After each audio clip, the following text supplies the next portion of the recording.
আজ আমি এমন একটা রেসিপি শেয়ার করব যেটা নাকি ছোট থেকে বড় সকলেরই কিন্তু ভীষণ প্রিয় আর চোখে দেখা মাত্রই কিন্তু জিভে জল চলে আসে।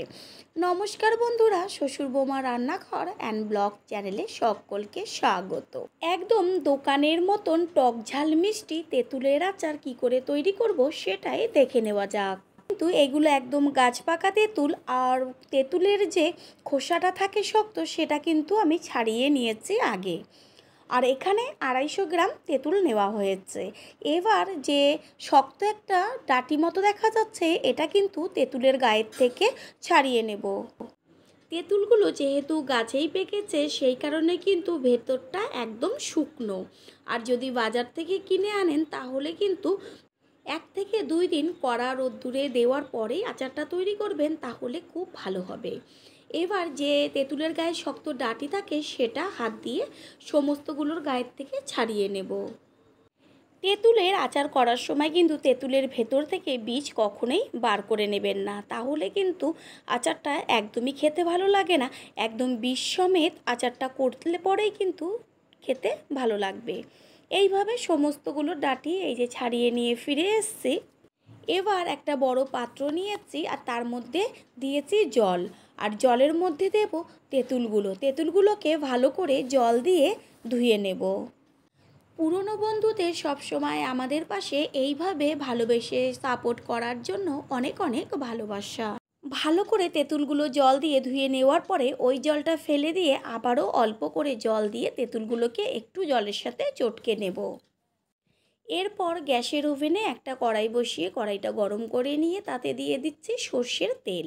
আর আচারটা কিন্তু অবশ্যই সর্ষের তেলেই তৈরি করবেন। গ্যাসের ফ্লেম হাই করে দেব আর এর মধ্যে দিয়ে দিচ্ছি 2-3টে শুকনো লঙ্কা। আর আচারে কিন্তু শুকনো লঙ্কাটা একটু বেশি দিলে পরেই টেস্ট হয়। দিয়ে দিচ্ছি বড় চামচের 1 চা চামচ 5 ফোড়ন। এবার গ্যাসের ফ্লেম মিডিয়াম করে দিয়ে ফোড়নটাকে একদম লাল লাল করে ভেজে নিতে হবে। ফোড়ন যত ভালো ভাজা হবে আচারের কিন্তু টেস্ট তত ভালো হবে।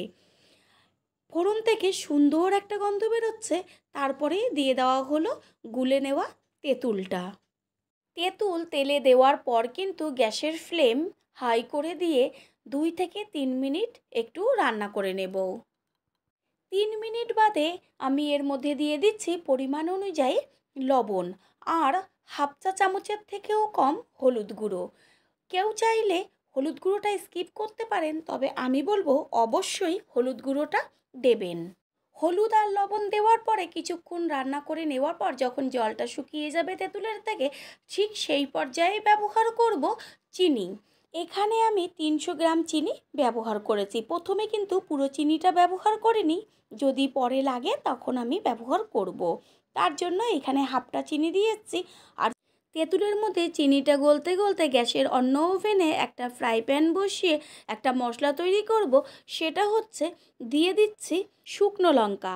আর আচার কিন্তু একটু ঝাল ঝাল হলেই বেশি টেস্ট হয়, তার জন্য আমি 6টা শুকনো লঙ্কা ব্যবহার করেছি। আর লঙ্কা যেহেতু ভাজা হতে একটু বেশি সময় লাগে সেই কারণে আগে লঙ্কাটা দিয়েছি, তারপরে দিয়ে দিয়েছি এইখানে সাদা জিরে 1 চা চামচ, 1 চা চামচ হচ্ছে 5 ফোড়ন আর সর্ষে, এইখানে আপনারা কালো সর্ষেও ব্যবহার করতে পারেন। আর তারপরে দিয়ে দিচ্ছি 1 চা চামচ মৌরি।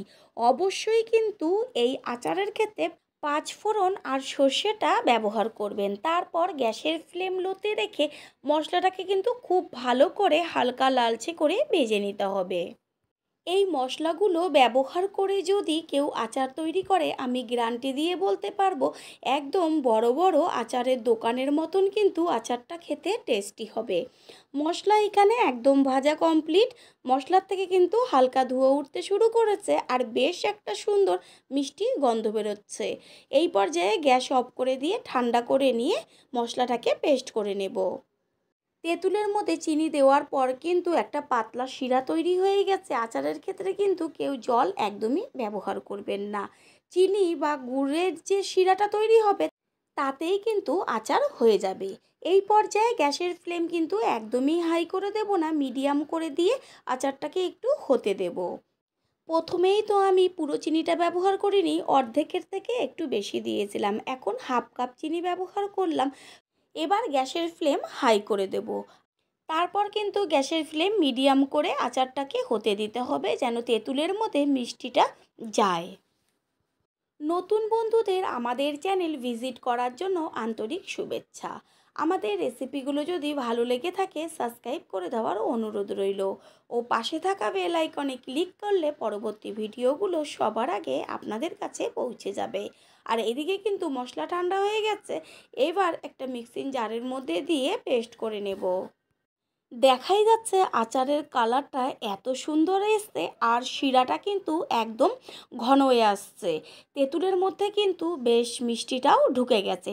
ঠিক যখন আচারটা ঠিক এই পর্যায়ে আসবে, তখন এর মধ্যে দিয়ে দেব গুঁড়ো করে যে মশলাটা রেখেছিলাম সেই মশলা। আর খেয়াল রাখতে হবে আচারটা যেন একদম ঘন না হয়ে যায়। এই সময়েই দিয়ে দেব যে গুঁড়ো করে মশলাটা নিয়েছি সেই মশলাটা। আর সম্পূর্ণ মশলাটা কিন্তু আমি প্রথমেই ব্যবহার করব না, সামান্য একটু রেখে দেব। আর মশলাটা ভালো করে মিশিয়ে নিয়ে গ্যাসটা অফ করে দেব। আর দেখা যাচ্ছে যে কতটা পাতলা গ্রেভি রয়েছে, ঠিক এই সময়েই কিন্তু গ্যাস অফ করে দিতে হবে, না হলে ঠান্ডা হলে একদম গ্রেভিটা শুকিয়ে যাবে। তৈরি হয়ে গেল টক ঝাল মিষ্টি তেঁতুলের আচার। এবার একটি প্লেটে তুলে নেব। আশা করি রেসিপিটি ভালো লাগলো। আর যদি ভালো লেগে থাকে একটা লাইক, কমেন্ট, পারলে একটা শেয়ার করে অবশ্যই জানাবেন। আপনাদের দেওয়া একটা লাইক ও একটা শেয়ার কিন্তু আমাদের কাছে অনেক অনেক গুরুত্বপূর্ণ। All friend, thanks for watching my video. আপনারা সকলে ভালো থাকবেন, সুস্থ থাকবেন। আবারও দেখা হবে অন্য কোনো রেসিপির এপিসোডে।